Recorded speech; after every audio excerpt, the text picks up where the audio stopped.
Hi everybody, welcome back to week 2 of the Quilts Plus Sew Along for the Quilt into Spring.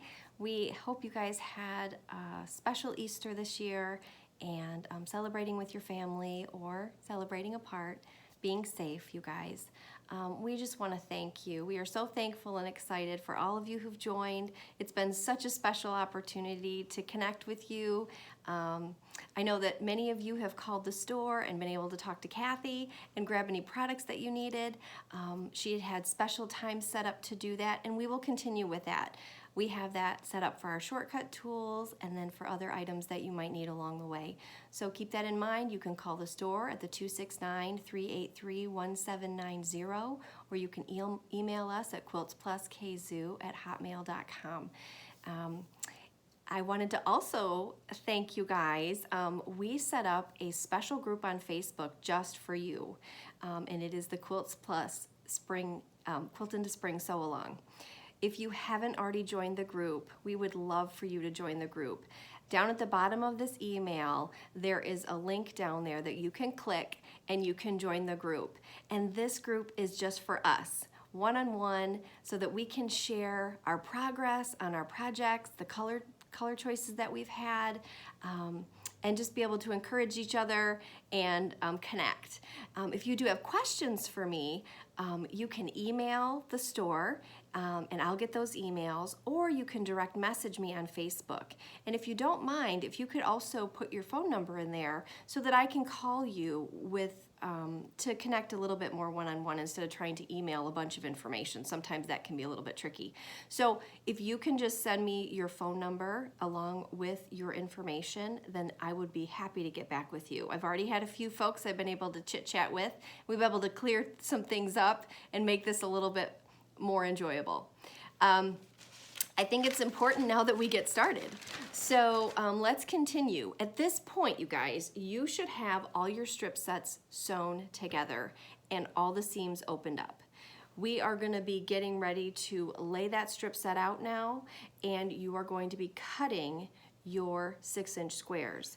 Now, you can use your 6-inch square diamond template that's included in the pattern. You're welcome to do that, cut that out, and then trace around each one of those if you'd like to.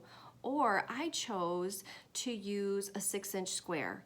My 6-inch square I already had because some of you may or may not be a part of this, but every month we do a sampler block at the quilt store, and we have been doing that. In March, I introduced a 6-inch itty bitty 8s ruler to the class, and we just happen to have those in stock at the store.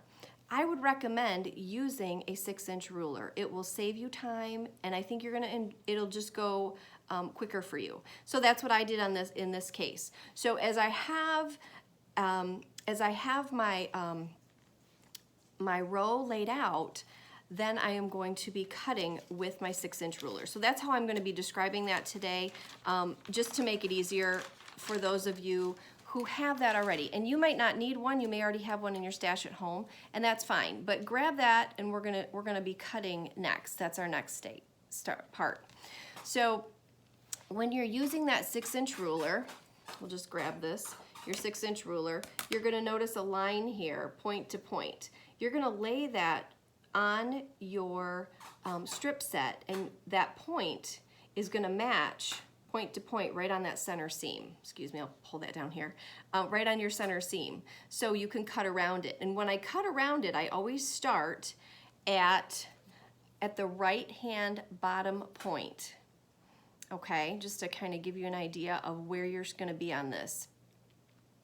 You're gonna be cutting 4 6-inch squares, and then you're gonna be cross-cutting 2 3.5-inch strips off of that one set. Now each strip set is going to make one block. It's pretty slick. One thing I just want to mention when you're cutting around with your ruler, I'll use a different color one. When you're cutting around your ruler, when I start down at the bottom, I cut and I come a little bit past that point, and I don't move my ruler ever. I always reposition my body when I'm doing this. I try to keep my ruler always flat and not moving. So don't move your ruler. It'll make your fabric late. It'll work much better for you. So just cut up to that, a little bit past that point, and then reposition your body, and then cut this direction, and then reposition your body and cut around. Okay, I just want to be clear on that. I've seen a lot of crazy stuff happening at the store when we're cutting our cutting around squares. So I just want to be clear. Nobody needs that kind of a challenge. Okay, now once those are cut, you recognize that, oh, 4 of those cross-cut squares are gonna make a block. What I chose to do with mine is I took those 2 strip sets that I showed you in the last video, and I mixed them together so that I would have a little bit of an offset look on there. So it's not gonna be the same exact print in each one of those. I've chosen to alternate that. You guys can do that as well. So that's one of the things that I did choose to do. Now, I just want to say this because I know how it is when you're trying to pick out your fabrics. Don't overthink it.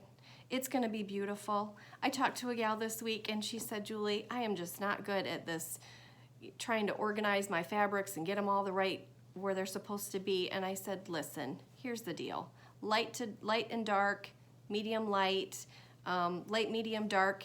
Keep it, if you're thinking about that, do that. But even in mine, you can see I've got similar hues on this block, and it really looks nice. So just don't overthink it and enjoy yourself, okay? I did choose to combine mine. You may say, you know what, I want to have all my blocks, I want my blocks to be the exact same. I don't want anything like this. That's fine. It's going to be beautiful however you choose, okay? Now, I just want to say this too. You are going to, when you cut out your 6-inch squares, your triangles, or your diamonds, you are going to have leftovers, and those are going to be triangles. Set those aside. I want to tell you about something in just a minute. But for right now, set those aside as you're cutting because we are going to be doing something with those. Do not throw them away. All right. Now there's small pieces at the very end, at the very beginning when you start to cut. You can toss those, and then at the end, yeah, toss that. But those other pieces are valuable. We can use those. We're creative. We like to be able to do this, so we'll definitely get that done. So once you've selected your squares that you want to put together for your block, however you navigate that, and before you assemble them, I want to recommend that you actually drop your stitch length. You're going to want to drop it to 2 on your machine instead of the 2.5. That's just a recommendation. It will just make your seam stronger. So the other thing I want to mention as you're moving forward is when you're matching your seams, this is critically important. You want to make sure on those diagonal squares that you match those seams together. I do have a photo of that below so that you'll be able to see exactly how those look and how they should look. Once you've done that, I always like to use thin pins. Whether it's a silk pin or just a really thin pin. I've got a whole stash of them right here that I use. I have different pins for different things, and these are the thin ones that I choose to use, and you can use whatever you want, but this is going to make your life a lot easier. So as you're pinning, you can use these. This is another, I guess you would call it a shortcut tool. We have these in the store as well. You can grab some of those, give Kathy a call or email her, and she can make sure these are sent to you. I don't know the pricing, but you guys can talk about that when you talk to Kathy. These are nice. They slide right through your fabric, and when you're matching those seams, you're going to actually want to pin across your matched seams to keep them secure. I have a picture of that as well, so you can see how that looks. Again, a lot of you know how to do this, but I think for the rest of us, when we were first starting out and trying to make sure that everything was matching perfectly, it was important to have these. Now, not everybody does what I do, but I do pin those together, or pin those seams together, and then I will just sew my pieces together with those. Another thing that I do when I've done this quilt is I've done chain sewing.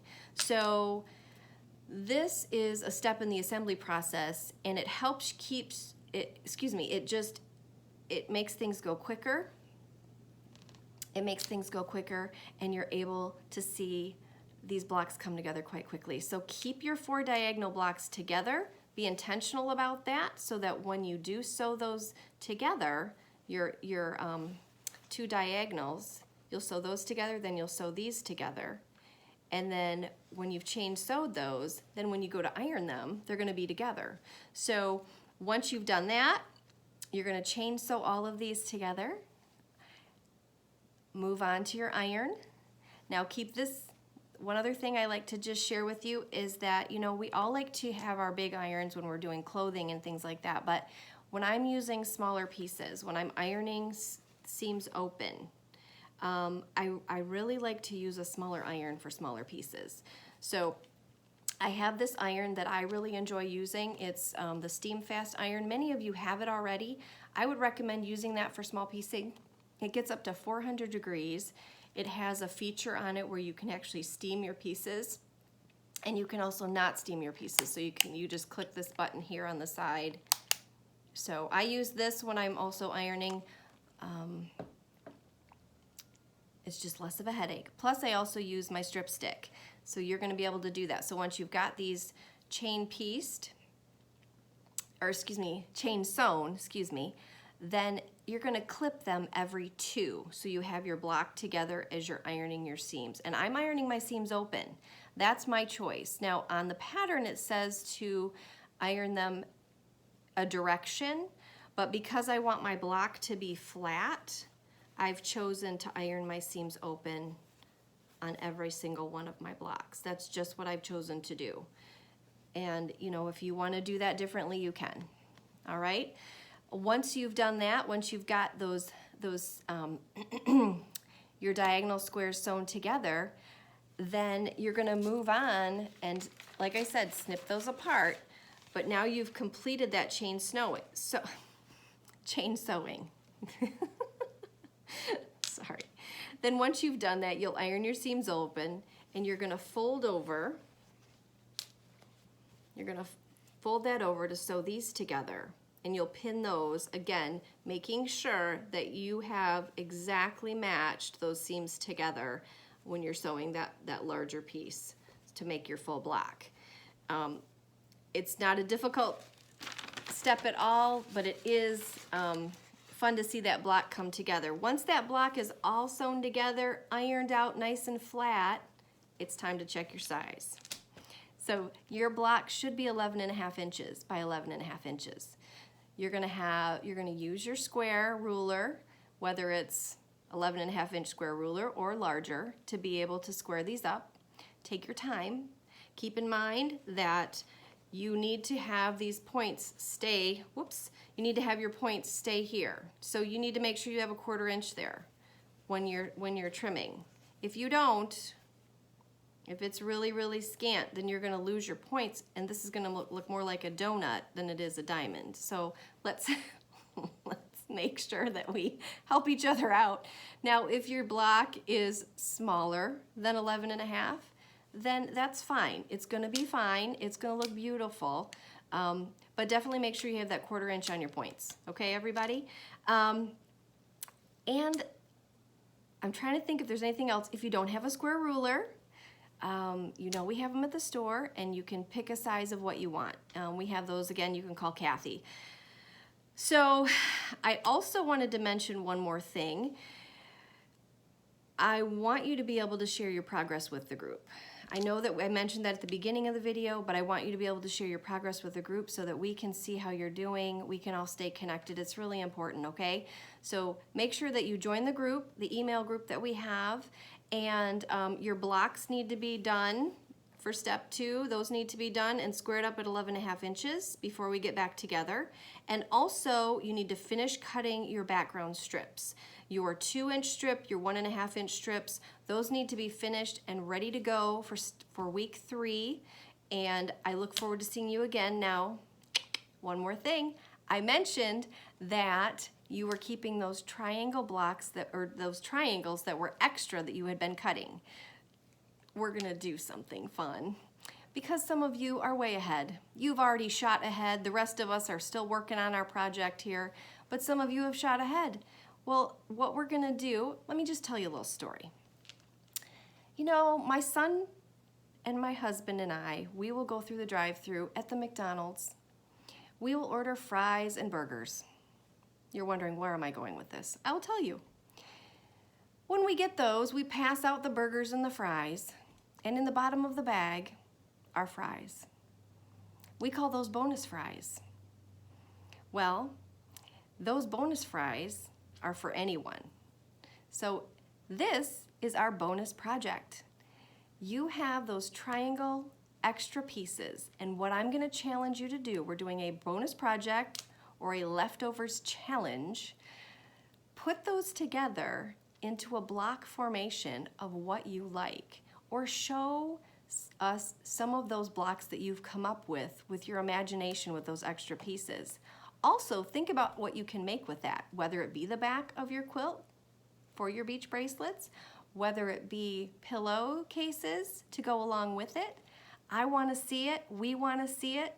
So be a part of that project challenge. Once you get your blocks finished and squared up, before we get to week 3, we'd love to see them. Even if it's past that point, it's gonna be fun to see. I've already put a few examples out on the page so you can see them below, but enjoy this process, you guys. I know it's not forever that we're cooped up inside. Get out, take a walk. I look forward to seeing you again. Have a great week, and I'll see you next week. Bye, you guys.